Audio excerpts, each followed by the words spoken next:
yet. So I really like this balcony, and it is quite, even though like it is not very big though, but it is quite spacious to put the chairs and like the small tables. So imagine on a rainy day, you see guys sitting here having a big, maybe nice warm cup of tea, Yes, and yes, and enjoying the weather view yes. and talking. And also you can also see the forest, like from bush here, top. bush from here. So it's really nice. Very quiet and we changed this rear as well. Formerly was just ordinary just iron. square Now, so square we put pattern. all the flower pattern.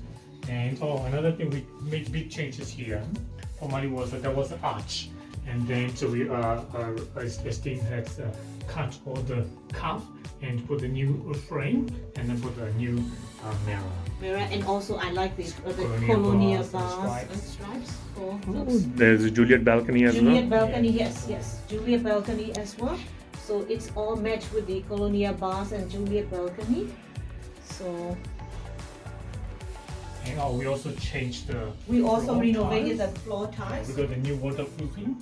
Waterproofing. Before was like I don't think that it is the outdoor tiles, like a little bit slippery. No, it is outdoor tile. No, No, this the is former outdoor, one. former one. Oh, formally, yes. Formerly,